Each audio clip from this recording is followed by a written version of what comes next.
Karen charged 500 strangers $50 each to camp on my land without asking. $25,000 profit from stealing my grandfather's property for her community wellness retreat weekend. What she didn't expect was 40,000 angry bees teaching those entitled campers the difference between public parks and private property. By the time the ambulances stopped coming, Karen learned why you don't mess with a retired firefighter who's got nothing left to lose and everything to protect. See, I'm Wesley Hoffman, and for 30 years I ran into burning buildings to save people's lives. But when someone tries to profit off land my family's owned for 3 generations, well, that's when I discovered my bees make better backup than any fire crew ever did. Before we go any further, comment where in the world you are watching from and make sure to subscribe, because tomorrow's story is one you don't want to miss.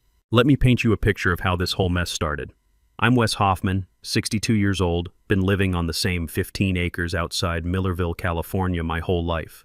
My grandfather bought this land back in 1952 when it was still real farm country. Now it's what they call the rural-suburban border. Old-timers like me mixed in with Silicon Valley refugees who think they can buy their way into small-town life. 3 years ago, my wife Sharon died from cancer. 43 years together, and suddenly I'm rattling around this old ranch house like a marble in a coffee can. The fire department pension keeps the lights on, but barely.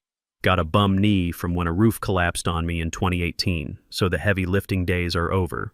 That's when I started keeping bees. Sharon always said, help your neighbors, they'll help you back, and honey seemed like a good way to do both. Plus, bees don't judge you when you talk to yourself at 4 in the morning. I named each hive after fallen firefighters: Rodriguez, Captain Murphy, Jimmy Kowalski. These boxes became my therapy, my income, and my connection to something bigger than grief. The sweet smell of honey mixing with diesel fumes from my old pickup became the soundtrack of my new normal. Every morning I'd make coffee with my own honey, walk the hive rows listening to that distant power line hum of 40,000 workers who actually knew their purpose. Then Karen Westfield showed up like a bad rash. Karen moved here 18 months ago with her husband Derek, bought the biggest house in the new Meadowview development, one of those fake Mediterranean monstrosities with more square footage than my grandfather's entire farm. Karen's 42, drives a white Tesla Model X with blessed plates, and has 47,000 Instagram followers watching her document her authentic rural lifestyle. And she's a yoga instructor and life coach, which apparently qualifies her to run other people's lives. Derek owns some tech consulting firm called Streamline Solutions, works from his home office managing server farms or data whatever. The kind of guy who wears $200 hiking boots that have never seen actual dirt. Within 6 months, Karen got herself elected HOA president. Her platform? Bringing community standards to our changing neighborhood. Translation: making life hell for anyone who doesn't fit her suburban fantasy. The crunch of gravel under my firefighter boots announced my morning hive inspections, while Karen's expensive athletic shoes click-clacked down my driveway uninvited. She'd show up with clipboards like some kind of agricultural inspector, pointing at my bee boxes and vegetable garden like they were health violations. Last November, she filed her first official complaint. Dangerous beehives pose threat to children and decrease property values. Demanded immediate removal or $500 daily fines starting in 30 days. Threatened to call animal control, claimed my bees violated some livestock ordinance she probably made up. Here's what Karen didn't understand. I spent 30 years protecting this community. Pulled kids out of burning houses, gave CPR to grandmothers, held dying strangers until the ambulances arrived. The fire service teaches you 2 things: brotherhood and protecting those who can't protect themselves. But it also teaches you that bullies understand exactly one language: consequences. Standing in my kitchen that morning, reading Karen's certified letter while tasting the bitter residue of stress in my coffee, I realized my grief period was officially over. Sharon always worried I'd get too angry, lose my temper like the old days. But this wasn't about temper. This was about principle. Karen had made her first mistake, assuming a man with nothing left to lose would just roll over for someone with everything to gain. She was about to discover that retired firefighters know a thing or two about controlled burns. 3 weeks later, Karen escalated to psychological warfare. She organized something called a neighborhood safety assessment meeting at the community center, complete with a county animal control officer she'd somehow convinced to attend. I walked into that stale coffee-smelling room and found 30 neighbors plus this official-looking guy with a badge. Karen had prepared a slideshow, actual PowerPoint slides about bee attack statistics, with photos she'd clearly pulled from the internet. One showed someone in a hospital bed, another had bees swarming around a school playground. Pure fiction, but presented with the confidence of a pharmaceutical sales rep. "Mr. Hoffman's hobby has become a public menace," Karen announced, clicking through slides with the authority of someone who'd never been closer to a bee than the honey aisle at Whole Foods. "These are Africanized killer bees, and they're threatening our children's safety." The animal control officer, a young guy named Rodriguez, different Rodriguez than my hive, looked uncomfortable. "Ma'am, I've reviewed the complaint, but I'm not actually a bee expert. I mainly handle dogs and cats." That's when I stood up, producing a folder thick enough to choke a horse. "Well, I am an expert, Rodriguez. 3 years of state certification, proper registration with the Agricultural Commissioner, membership in the Central Valley Beekeepers Association, and written support from 6 neighbors who actually like having pollinators around." I walked him through my permits, all current, all legal. Showed him hive placement diagrams proving I maintained proper distances from property lines. Presented my certificates from the state beekeeping program.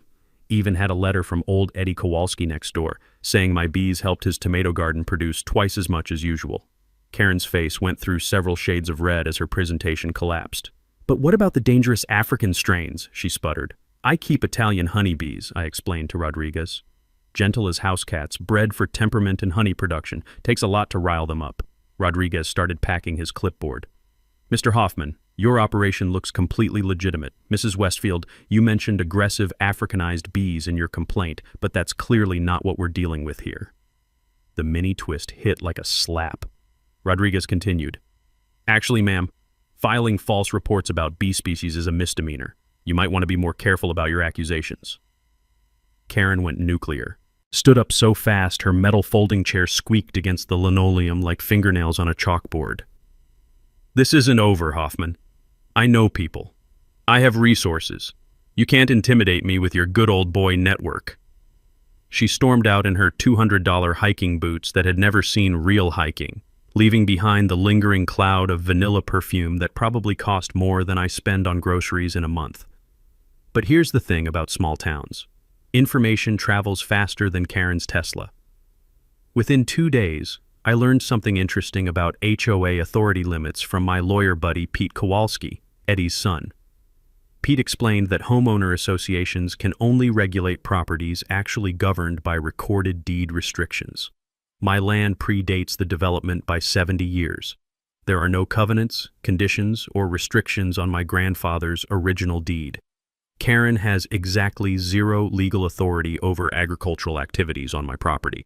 Translation: she can file complaints until her manicured fingers fall off, but she can't actually make me do anything. The nervous throat clearing from neighbors during that meeting told me everything I needed to know. Half of them were scared of Karen's social media influence. The other half were just tired of drama. But Mrs. Patterson, who's lived here since the 60s, stopped me in the parking lot. "Wes, honey, don't let that woman run you off. Your grandfather would roll over in his grave if you let some city girl take what 3 generations of Hoffmans built."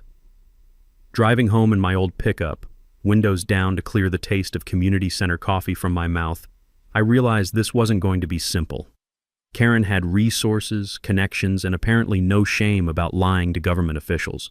But she'd also just taught me something valuable about her character. She was willing to file false reports, manipulate officials, and present fraudulent evidence to get what she wanted. That kind of person doesn't stop with one failed meeting. They escalate. They double down. They make bigger mistakes. And bigger mistakes leave bigger openings for people who know how to exploit them. The distant hum of my bees settling in for the evening reminded me that some battles require patience. Honey takes time to develop its sweetness, and so does proper revenge. Karen had shown her cards, lies, manipulation, and abuse of authority. Now it was time to see what other moves she had in that expensive playbook of hers. 2 weeks after the meeting humiliation, Karen launched phase 2 of her campaign, Death by 1,000 Cuts disguised as community wellness. She started something called the Millerville Community Safety Group on social media, complete with a Facebook page featuring stock photos of families holding hands in meadows. Within days, she had 200 followers and a mission statement about reclaiming public spaces for community health and safety. The first sign of trouble came on a Tuesday morning when I was checking hive moisture levels. Heard voices coming from my back pasture. Cheerful, entitled voices discussing mindful walking paths and natural healing spaces. I grabbed my binoculars and counted 15 people in matching athletic wear, spreading yoga mats 20 feet from my bee yards. Over the next week, this became a daily occurrence. Karen's wellness warriors claimed they were walking historical farm roads with traditional public access rights. Pure fiction, but delivered with the confidence of people who'd Googled property law and considered themselves experts. They'd arrive in groups of 15 to 20, wearing enough Lululemon to finance a small country, carrying designer water bottles and taking Instagram photos with my beehives in the background.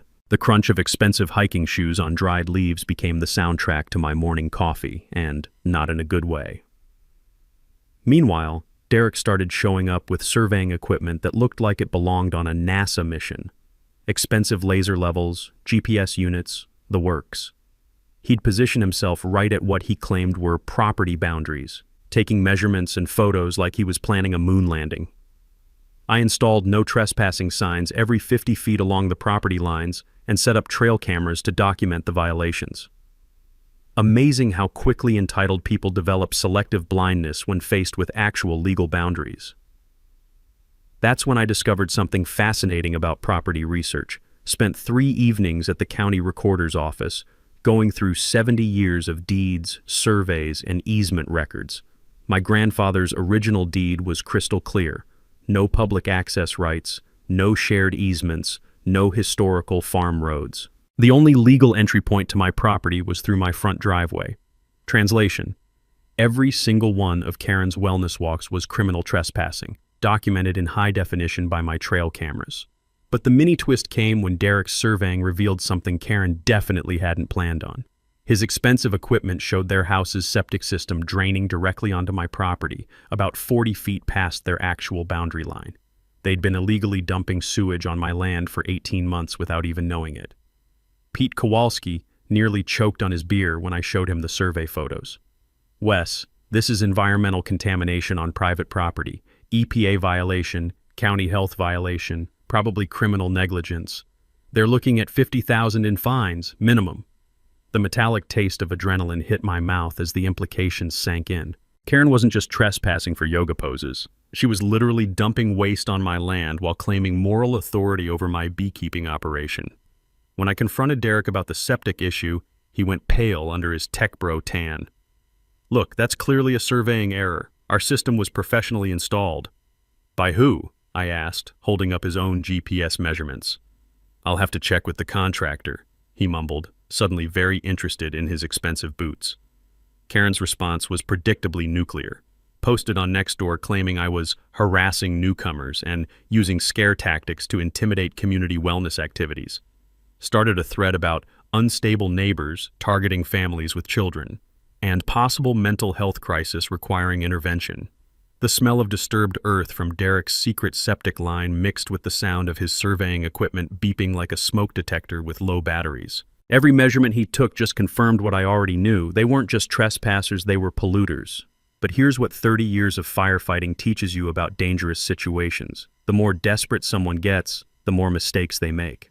Karen's social media posts were getting increasingly unhinged. Derek's surveying was documenting their own violations, and their army of yoga warriors was creating a paper trail of trespassing evidence that would make any prosecutor happy. I started taking photos every morning. The tire tracks, the disturbed vegetation, the yoga mats left behind like expensive litter. Each image was time-stamped and GPS tagged, building a case file that would make my old fire investigation captain proud. Sitting on my porch that evening, listening to the steady buzz of bees returning home for the night, and feeling the weight of evidence accumulating in my kitchen files, I realized Karen had made a critical error. She thought harassment would make me fold. Instead, she was documenting her own crimes while teaching me exactly how far she was willing to go to get what she wanted. The question wasn't whether Karen would escalate again. The question was how much rope I should give her before she finished hanging herself. 3 weeks after the wellness walk invasion, Karen decided subtle wasn't working. Time for the nuclear option, a full-scale community event designed to establish adverse possession of my property. She announced it on social media as the Community Wellness Retreat Weekend, a 2-day outdoor yoga and meditation festival for reclaiming community spaces and healing neighborhood divisions. The Facebook event page featured professional graphics, a lineup of guest speakers, and a location pin dropped right in the middle of my back pasture. 500 people RSVP'd within 48 hours. Karen had rented porta potties, hired food trucks, brought in a professional sound system, and was charging $50 per person for mindful camping under the stars. This wasn't trespassing anymore. This was a commercial enterprise built on stealing my land. The bass thump of workers setting up staging equipment echoed across my morning coffee ritual like distant thunder announcing a storm.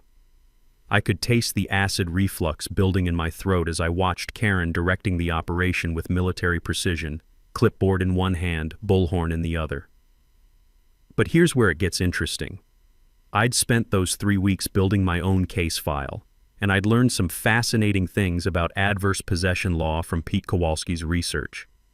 Adverse possession requires 5 elements: open, notorious, hostile, exclusive, and continuous use for at least 5 years. Karen's event was open and notorious, definitely hostile, but one weekend doesn't establish continuous use, and 500 people camping doesn't create exclusive possession.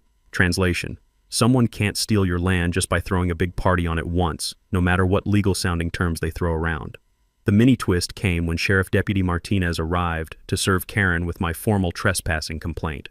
She'd received my call about the organized violation and brought backup, 2 squad cars and a county code enforcement officer.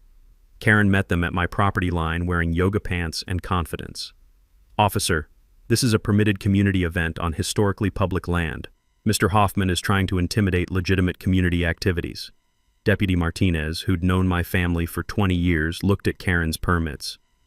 "Ma'am, these are business licenses for Contra Costa County. We're in Sacramento County, and this property deed shows no public access rights whatsoever."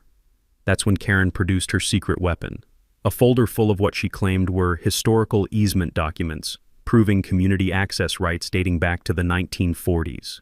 Professional-looking papers with official seals and legal language. I recognized the smell of fresh printer toner immediately. These weren't historical documents. They were freshly manufactured fiction, but they looked convincing enough to fool someone who hadn't spent 3 weeks researching the actual deed history. Deputy Martinez studied the papers while I produced my folder, the real deeds, surveys, and title reports from the county recorder's office. "Mrs. Westfield, where exactly did you obtain these historical documents?" "From the, county archives," Karen stammered, her yoga instructor composure cracking for the first time. "Strange," Martinez replied, "because I called the recorder's office before driving out here. There are no public easements on this property, and these document numbers don't exist in any county system." The weight of court papers in my manila envelope felt like vindication in physical form. Karen had just committed document fraud in front of a police officer while organizing commercial trespassing on private property. But the real twist came from the code enforcement officer, who'd been quietly photographing Karen's event setup. "Mrs. Westfield, you're operating a commercial event without proper permits, on property you don't own, with food service and camping facilities that violate at least 6 county codes." Karen's GoFundMe page for legal defense against extremist neighbors had raised $847 from people who'd never been to California, much less seen the actual property dispute. Reading her description was like watching someone describe a corporate pollution scandal instead of a hobby beekeeper protecting his grandfather's land. The nervous buzz of cell phone notifications from angry neighbors filled the afternoon air as news of Karen's document fraud spread through the community faster than wildfire through dry grass. Some supported her gentrification agenda, but forged legal documents to steal land? That crossed lines even her allies couldn't defend. Derek tried damage control, claiming the documents were consultant research and possibly outdated. But Deputy Martinez had already photographed everything and launched an investigation into the fraudulent papers. As the sun set on Karen's retreat setup, with porta potties positioned 50 feet from my bee yards and sound equipment powered by generators loud enough to wake the dead, I realized this was no longer about property rights or HOA authority. This was about a coordinated campaign to force me off land my family had owned for 3 generations. The question was, what were Karen and Derek really after? And more importantly, how far were they willing to go to get it? The answer came from the most unexpected source: Derek's own laptop. 3 days after the document fraud incident, my neighbor Eddie Kowalski knocked on my door with information that changed everything. His son Pete had been digging deeper into Streamline Solutions, Derek's tech company, and discovered something that made my blood run cold. "Wes, you're not going to believe this," Eddie said, spreading printouts across my kitchen table. The paper smell of fresh documents mixed with the bitter taste of morning coffee as I realized the scope of what we were dealing with. Derek's company specialized in server farms, massive data centers that require rural locations, high-speed fiber access, and cheap land. Through Pete's legal connections, we'd obtained Derek's business correspondence with commercial real estate brokers. Email chains dating back 6 months, site assessment reports, and financial projections that painted a very clear picture. Streamline Solutions had identified my 15-acre property as the perfect location for a $20 million server farm. Rural setting, existing fiber infrastructure from the county's broadband initiative, and what Derek described as motivated seller potential due to agricultural decline. The business plan projected $15 million in annual revenue from cloud hosting contracts with Silicon Valley companies. Derek had already secured preliminary agreements with 3 major clients pending site acquisition. But here's where it gets ugly. This wasn't Derek's first rodeo. Pete found records showing Karen and Derek had used identical harassment campaigns in 2 other California towns over the past 5 years. Moved in, targeted longtime residents with HOA violations and code enforcement complaints, forced below-market sales, then flipped the properties for massive development projects. In Pleasanton, they'd forced out an elderly couple running a small nursery business. Market value, $400,000. Sale price after 8 months of harassment, $250,000. Derek's development profit, $2.8 million. In Petaluma, they'd targeted a veteran with PTSD who raised therapy horses. 6 months of complaints about agricultural odors and safety hazards. Forced sale at 60% of market value. Derek's data center development netted $3.2 million. The smooth river rock Sharon used to fidget with during her cancer treatments felt cold in my palm as the implications hit. This wasn't random HOA harassment. This was calculated real estate fraud disguised as community improvement.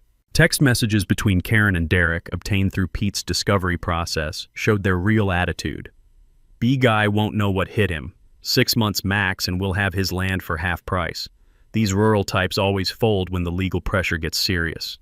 Another message: "Community wellness angle is perfect cover. Who's going to argue against yoga and meditation? Old-timer looks like the villain trying to stop healthy activities." The sound of Pete's pen clicking during our phone calls became the rhythm of revelation as more evidence emerged. Derek had commissioned professional soil surveys, environmental impact studies, and infrastructure assessments of my property, all done without my knowledge or permission through county records and aerial photography. They knew my property's development potential better than I did. The server farm would generate more revenue in 2 years than my grandfather's farm had produced in 70 years. And Karen's harassment campaign was designed to break my will, drain my resources, and force a desperate sale. But they'd made one critical mistake. They assumed I was just another obstacle to remove, not someone with 30 years of experience investigating how disasters happen and who's responsible. Sitting in my kitchen surrounded by evidence of their fraud, feeling the weight of betrayed community trust and deliberate manipulation, I realized this wasn't about defending my property anymore. This was about stopping predators who used community development as cover for systematic theft. Karen and Derek had turned neighborhood improvement into a weapon, and they were planning to use it again on the next unsuspecting family. Time to show them what happens when you pick a fight with someone who has nothing left to lose and everything to fight for. That night, sitting at my kitchen table with evidence spread like a war map, I started planning the kind of operation that would make my old fire captain proud. This wasn't about revenge anymore. This was about controlled demolition of a fraud scheme before it destroyed more families. First, I needed to understand my weapons. Spent the next week researching bee behavior during disturbances, and what I learned was fascinating. When hives detect threats, loud noises, vibrations, unfamiliar scents, guard bees release alarm pheromones that trigger colony-wide defensive responses. Multiple disturbed colonies create what beekeepers call a cascading alarm effect. Translation: scared bees protect their home, and when 500 strangers start stomping around screaming, 40,000 bees take it personally. Eddie Kowalski helped me modify 6 hive stands with motion-activated release mechanisms. Simple gravity-fed systems that would drop entrance restrictions when triggered by movement, allowing full colony access. The smell of wood stain on modified equipment mixed with Eddie's muttered complaints. 30 years I lived next to your grandfather. Never had to weaponize bees back then. The feel of smooth, worn hammer handles from Grandpa's toolbox connected me to 3 generations of men who'd defended this land through depression, war, and drought. Now it was my turn to protect what they'd built. On the legal front, Pete Kowalski was building a case file that would make any prosecutor salivate. Documented pattern of fraud across multiple counties, forged documents, environmental violations, commercial trespassing, and conspiracy to commit real estate fraud. We filed formal complaints with the state attorney general and contacted the FBI's white-collar crime unit. But the immediate strategy focused on Karen's camping event. She'd positioned it 50 feet from my bee yards, claiming she wanted to prove the bees are harmless to her followers. Perfect. Let her prove it. I researched property defense law and discovered something interesting. Landowners can use reasonable measures to protect property from mass trespass, including natural deterrents like livestock or insects. As long as the bees were legally on my property and the event was illegal trespassing, any consequences were Karen's responsibility. The motion sensor systems were elegantly simple. Eddie rigged them to detect significant movement within 20 feet, about the distance Karen's sound system would be positioned. Loud music, bass vibrations, and crowds of people would trigger releases on all 6 hive stands simultaneously. Testing the system with honey samples revealed optimal timing. Bees respond to pheromone alarms within 30 seconds, with full defensive swarms emerging in under 2 minutes. Enough time for maximum chaos, but not enough for quick escape. I contacted Deputy Martinez with detailed evidence of the planned trespassing event, complete with Karen's social media posts advertising commercial camping on my property. She assured me sheriff's units would be positioned nearby to respond to complaints. Then I called Channel 7 News, told them about the Community Unity event that would demonstrate natural property protection methods. Didn't mention the bees specifically, just suggested they might want to film the interaction between entitled urban campers and authentic rural lifestyle. The financial calculation was sobering. Karen's harassment had cost me $3,000 in legal fees, lost productivity from stress, and property damage from trespassers.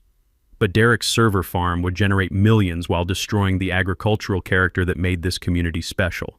Time to show them that rural doesn't mean passive. I reached out to victims from Derek's previous schemes in Pleasanton and Petaluma, both families eager to provide testimony about identical harassment patterns. The elderly couple from the nursery business were particularly helpful. They'd kept detailed records of every violation notice, every fraudulent complaint, every intimidation tactic. By Friday night, everything was in place. Hive release systems tested and armed. Legal documentation filed with appropriate authorities. Media alerted to potential news event. Evidence packages prepared for immediate distribution. The weight of Sharon's worry stone in my pocket reminded me she'd always said, "Help your neighbors." Well, stopping predators who destroy communities definitely counted as helping neighbors. Karen's final social media post that evening announced 500 confirmed attendees for Community Healing Weekend. She'd positioned the event as a victory over extremist property owners trying to intimidate legitimate community activities. Perfect. Let her bring 500 witnesses to her own destruction. Saturday morning would start with Karen's opening ceremony, complete with microphone and amplified music positioned exactly where my motion sensors were calibrated. Bass vibrations from her sound system would trigger releases on Rodriguez, Murphy, Kowalski, and 3 other hives containing the gentlest bees in California, right up until someone threatens their home with 500 strangers and professional sound equipment. The distant hum of my colonies settling in for their last peaceful night felt like the calm before a storm that would teach Karen Westfield the difference between community improvement and property theft. Friday morning, 18 hours before Karen's camping event, she made her most desperate move yet, attempting to bribe a county inspector to shut down my beekeeping operation permanently. Inspector Jim Valdez arrived at 8:30 sharp, clipboard in hand, and county vehicle gleaming in my driveway. Professional guy, been doing agricultural inspections for 15 years, known for playing everything by the book. Behind him, Karen emerged from her Tesla like a backup dancer who'd missed her cue. "Mr. Hoffman, we've received multiple complaints about your operation exceeding hobby-scale limits," Valdez announced, though his expression suggested he wasn't buying Karen's story. "Mrs. Westfield has provided documentation suggesting commercial-level activity." Karen produced her laminated inspection checklist, clearly printed from some random beekeeping website, and started directing Valdez around my property like a substitute teacher managing a field trip. "See how many hives he has? That's definitely commercial. And look at all this equipment." I walked Valdez through my actual records. 12 active hives, well under the 25 hive limit for hobby classification. 3 years of honey sales documentation showing $400 monthly income, nowhere near the commercial threshold of $5,000 annually. Current registration with the Agricultural Commissioner, proper protective equipment, bee health certificates updated every 6 months. "Everything looks completely legitimate," Valdez told Karen, making notes on his official forms. The metallic scratch of his pen on county paperwork sounded like vindication. "Mr. Hoffman's operation is properly registered, appropriately scaled, and fully compliant." That's when Karen made her fatal mistake. She pulled Valdez aside, thinking I was out of earshot while checking hive moisture levels. But 30 years of firefighting teaches you to hear everything, especially when people think you're not listening. "Look, Jim, I know this seems minor, but this guy is really causing problems for our community development," Karen said, her voice dropping to what she probably thought was conspiratorial. "What would it take to find some violations? Maybe something about hive placement or bee density?" The taste of metallic adrenaline hit my mouth as I realized she was openly attempting bribery. "I understand you're busy, and this probably seems like a waste of time," she continued, reaching into her designer purse. "Maybe this would compensate you for the extra documentation required for a thorough investigation." She handed him an envelope. Thick envelope. Valdez opened it, counted what looked like $20 bills, then closed it with the kind of careful precision that suggested he was thinking about federal charges. "Mrs. Westfield, are you offering me money to falsify an inspection report?" "I'm offering a consulting fee for comprehensive agricultural assessment services," Karen replied, apparently believing lawyer speak would make bribery legal. That's when Eddie Kowalski's voice came from behind the bee shed. "Got it all on audio, Wes, crystal clear." The mini twist hit Karen like a freight train. Eddie stepped out with his phone, recording app still active, grinning like a man who'd just won the lottery. "Amazing what you can hear when you're just checking honey levels, ain't it?" Valdez handed the envelope back to Karen with the kind of disgusted expression reserved for people who offer bribes to public officials. "Ma'am, attempting to bribe a county inspector is a felony, carries 2 to 5 years in prison, plus fines." Karen went pale under her yoga studio tan. "That wasn't a bribe, that was a consulting payment for professional services."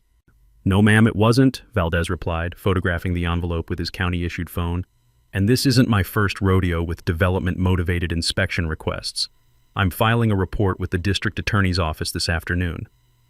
Karen's nervous laugh sounded like a smoke detector with dying batteries as she realized her real estate fraud scheme had just graduated to federal crimes. Bribing government officials creates paper trails that investigators love, documented corruption with clear motives and obvious beneficiaries. As Valdez packed his clipboard, he mentioned something that made my blood run cold. "Mrs. Westfield, this is the second time in 6 months someone's tried to bribe me over bee inspections. Previous case involved a woman in Petaluma who wanted me to cite violations that didn't exist. Same story. Community development concerns." Eddie and I exchanged looks. Derek and Karen's fraud pattern included bribing the same inspector in multiple counties. This wasn't just systematic theft. This was a criminal enterprise with documented standard operating procedures. After Valdez left, Karen tried damage control, posted on social media claiming the inspector was compromised and influenced by old boy networks, demanded state investigation into biased enforcement and favoritism toward non-conforming properties. But her camping event was still scheduled for tomorrow morning with 500 people planning to trespass on my property while she faced felony bribery charges. The weight of evidence accumulating against her felt like inevitable justice finally gaining momentum.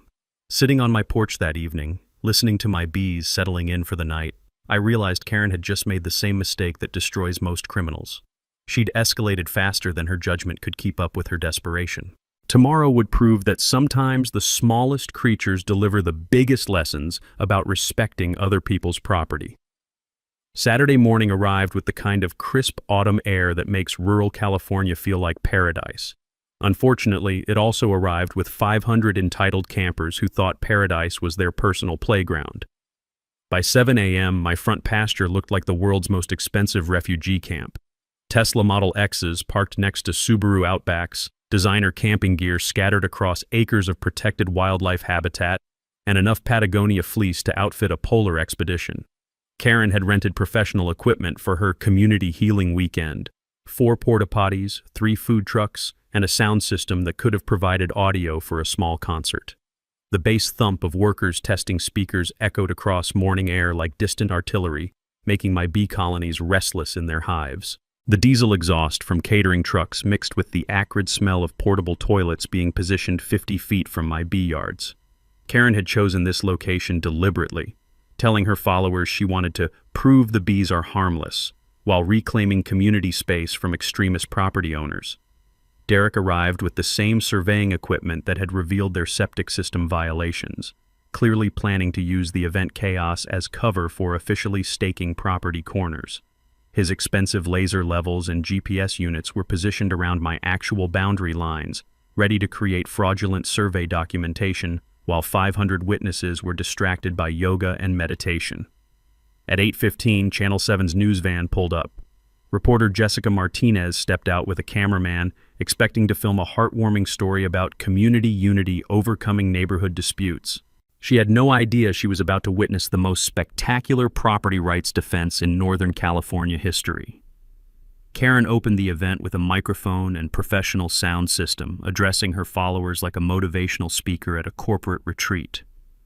Welcome to Community Healing Weekend, where we're proving that mindful activities and positive energy can overcome negativity and exclusion. The nervous hum of my bee colonies sensing disturbance grew louder as Karen's amplified voice carried across my property. 40,000 bees don't appreciate uninvited speeches at 8:30 in the morning, especially when those speeches include bass frequencies that vibrate through their hive boxes. Today we're reclaiming spaces that have been closed to community wellness, Karen continued, positioning herself directly where my motion sensors were calibrated. We're showing that fear and hostility cannot stop positive change. Perfect. Bring 500 witnesses to your own destruction while providing audio commentary for the news cameras. That's when Karen made her final mistake. She directed the sound engineer to turn up the bass for full community impact, apparently believing louder music would somehow legalize mass trespassing. The bass vibrations from her professional speakers triggered motion sensors on all 6 hive stands simultaneously. Rodriguez's hive released first, 20,000 Italian honeybees emerging like a dark cloud over Karen's yoga platform. Within 30 seconds, Murphy and Kowalski hives joined the party, responding to pheromone alarms with the kind of coordinated defensive action that makes beekeepers respect these tiny creatures. The visual impact was everything I'd hoped for. Massive swarms descended on the camping area like biblical plague, sending 500 people scrambling for car doors while Karen stood frozen at her microphone, finally understanding what consequences actually means. Food truck drivers abandoned equipment and sprinted for their vehicles. Yoga mats became frisbees as people threw them aside while running. Designer camping gear scattered across my pasture like expensive tumbleweeds as panic spread faster than the bee swarms. Karen's amplified voice cut through the chaos. Everyone stay calm. This is just a temporary bee disturbance. Do not let extremist tactics intimidate our community healing. But 40,000 angry bees don't care about community healing, and they definitely don't respond to motivational speaking. Deputy Martinez arrived just as Derek dropped his surveying equipment and ran for his Tesla, abandoning his attempt to establish fraudulent property boundaries. She'd been positioned nearby, ready to respond to trespassing complaints, but hadn't expected to witness such spectacular natural justice. Jessica Martinez and her cameraman captured everything in high definition. Karen's meltdown, Derek's surveying fraud attempt, 500 people fleeing angry bees, and the sweet sight of entitled trespassers learning that property rights aren't just suggestions. The sound of car engines racing to escape mixed with angry buzzing, and Karen's increasingly desperate attempts to maintain control of her community healing narrative. But there's no controlling natural consequences, especially when you've triggered defensive responses from creatures that have been protecting their homes for millions of years. 23 people got stung during the evacuation. 6 required emergency transport for allergic reactions.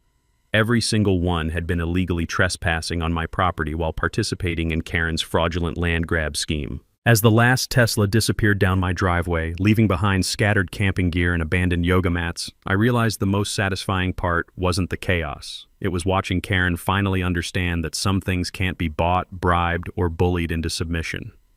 The bee swarms had barely settled when the real show began. Sheriff's units arrived first. Deputy Martinez plus 2 backup cruisers responding to mass disturbance with injuries. Then the ambulances, sirens wailing across rural morning air as allergic campers learned the hard way about respecting private property. Finally, Channel 7's second news truck, because apparently bees versus entitled campers, was breaking news worthy of live coverage. Karen stood in the middle of it all, still clutching her microphone like a ship captain refusing to abandon a sinking vessel. Her white yoga pants were stained with grass and panic sweat. Her carefully styled hair looked like she'd stuck her finger in an electrical outlet, and her voice carried the kind of hysteria that makes great television. "This was a coordinated attack," she screamed at Jessica Martinez's camera. "Hoffman deliberately released killer bees to assault peaceful community members." Deputy Martinez looked at me with the expression of someone who'd heard this story before. "Mr. Hoffman, did you intentionally release bees to attack these people?" "No, ma'am," I replied, standing calmly on my front porch with a coffee cup that tasted like victory. "Bees don't like loud strangers on their property. Neither do I. Natural consequences for unnatural behavior." That's when Derek emerged from his Tesla, still carrying the surveying equipment that would prove their fraud scheme. Deputy Martinez immediately noticed the expensive gear. "Sir, what exactly were you surveying on someone else's property?" Derek went pale under his tech bro tan. "Just, checking boundary lines for the community event." "Without permission from the property owner? While trespassing?" Jessica Martinez thrust her microphone toward Derek as he realized 500 witnesses had just watched him attempt property fraud on live television. "Sir, can you explain why you were surveying private property during an unauthorized camping event?" That's when I decided it was time for my mic drop moment. "Jessica, I've got something your viewers might find interesting," I said, producing the folder that had been sitting on my kitchen table for 3 weeks. "Karen and Derek aren't just organizing illegal camping trips. They're running a real estate fraud scheme that's been targeting rural families across Northern California." "Mom?" I handed her Derek's business correspondence, the emails about server farm development, and evidence from previous harassment campaigns in Pleasanton and Petaluma. They force people off their land with HOA harassment, buy below market value, then flip for massive development profits. My property was targeted for a $15 million server farm. Karen's face went through several shades of red as Jessica read Derek's emails on camera. "These documents show your husband's company planned to purchase Mr. Hoffman's land for commercial development. Is this camping event part of a harassment campaign designed to force a property sale?" "That's completely false," Karen shrieked. "We're promoting community wellness and healing." "Then why does this email from your husband mention 6 months max and will have his land for half price?" Jessica asked, reading directly from Derek's correspondence. Deputy Martinez stepped forward with the kind of authority that comes from 20 years of dealing with desperate criminals. "Mrs. Westfield, we've also received reports about your attempt to bribe County Inspector Valdez yesterday. Combined with organized trespassing, fraudulent documents, and conspiracy to commit real estate fraud, you're looking at multiple felony charges." The taste of satisfaction was better than honey as Karen finally understood her community healing weekend had become a public exposure of criminal enterprise. 47 cars worth of her followers were driving home with bee stings and stories about the yoga instructor who'd led them into illegal camping on private property. Then Inspector Valdez arrived, apparently having heard about the incident on his radio scanner. "Deputy Martinez, I should mention that Mrs. Westfield offered me $2,000 yesterday to falsify inspection reports about Mr. Hoffman's beekeeping operation." Jessica Martinez's eyes lit up like Christmas morning. "Sir, you're saying Mrs. Westfield attempted to bribe a county official?" "Yes, ma'am. We've got audio recording and witness testimony, part of what appears to be a systematic pattern of harassment designed to force property transfers." Derek tried running for his Tesla, but Deputy Martinez blocked his path. "Sir, we're going to need you to stay for questioning about these fraud allegations." The final piece of evidence came when the emergency medical team started documenting sting injuries. Every single victim had been trespassing on my property, participating in an unauthorized commercial event while enabling attempted property fraud. As Karen and Derek were placed in separate squad cars for transport to county jail, Jessica Martinez wrapped up her live broadcast. A community healing event becomes criminal exposure as local property owner uses natural pest control to defend against organized real estate fraud. The sweet smell of honey mixed with the distant sound of sirens carrying Karen and Derek away from the rural paradise they'd tried to steal. Sometimes justice comes with 40,000 tiny wings and absolutely no patience for entitled criminals. 6 weeks later, the sweet taste of justice had fermented into something even better: real change for our entire community. Karen and Derek pled guilty to multiple charges rather than face federal fraud prosecution. Conspiracy to commit real estate fraud, document forgery, bribery of public officials, and organizing commercial trespassing on private property. Derek's business license was revoked, Streamline Solutions was shut down, and they both faced 3 years in state prison. The financial settlement was everything I could have hoped for. Karen's insurance company paid $127,000 in medical claims for bee sting injuries during her illegal camping event. Derek's company faced civil fraud lawsuits from 500 trespassing victims who'd been misled about the event's legal status. More importantly, their conviction opened investigations into previous harassment campaigns. The elderly couple from Pleasanton recovered $400,000 in damages. The veteran with PTSD from Petaluma got his therapy horse property back, plus $300,000 in compensation. Derek's real estate empire collapsed faster than a house of cards in a California earthquake. Channel 7's investigation won a regional journalism award for exposing systematic fraud targeting rural families. Jessica Martinez's series, The New Land Grab, documented how gentrification pressure was being weaponized by developers across Northern California. But the real victory was what happened to our community. The HOA dissolved after board members resigned in embarrassment over Karen's criminal activities. Property values stabilized without development pressure. Most of Karen's wellness warriors apologized personally, admitting they'd been manipulated into believing fake legal claims about public access rights. I donated half my settlement to the Millerville Volunteer Fire Department for new thermal imaging equipment. The other half funded Neighbors Helping Neighbors, a honey delivery program for elderly residents who can't drive to farmers markets. Mrs. Patterson gets 2 jars monthly, Eddie Kowalski trades honey for tomatoes from his garden, and 6 other longtime residents receive sliding-scale pricing that makes premium honey affordable on fixed incomes. The elementary school added my property to their agricultural education program. Once a month, I teach kids about pollination, honey production, and why protecting rural agriculture matters for everyone. Amazing how enthusiastic 8-year-olds get about bee biology when you explain that their food depends on pollinator health. The most unexpected healing came when my daughter Jennifer called from Oregon. She'd seen Channel 7's news coverage and realized her stubborn father wasn't just a grief-stricken hermit anymore. He was someone willing to fight for principle and community. She visited with my grandkids that Christmas, watching 6-year-old Emma carefully examine bee frames while her brother Jake asked endless questions about hive management, reminded me that some things matter more than honey production: family, legacy, teaching the next generation to stand up for what's right. The Veterans Therapy program started in spring. Turns out bee maintenance provides the same kind of focused, purposeful activity that helps PTSD recovery. Working with creatures that depend on routine, cooperation, and protecting their community appeals to military mindset. 6 local veterans now help maintain expanded hive operations while learning agricultural skills. Sitting on my porch last month, drinking coffee with honey from Rodriguez Hive, I realized Sharon would approve of how this turned out, not just defending our land, but using that defense to strengthen the entire community. Her worry stone sits on my kitchen table next to business cards from new beekeeping students and thank you notes from honey delivery customers. The sound of bees returning home at sunset still provides the soundtrack to my evening routine, but now it's accompanied by occasional visits from neighbors who understand that protecting rural character benefits everyone, not just old-timers with stubborn streaks. Derek's failed server farm site became community garden space.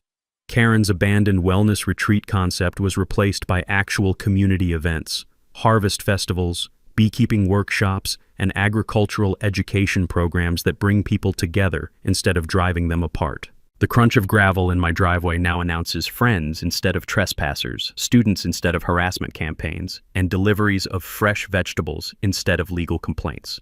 3 things I learned from this experience.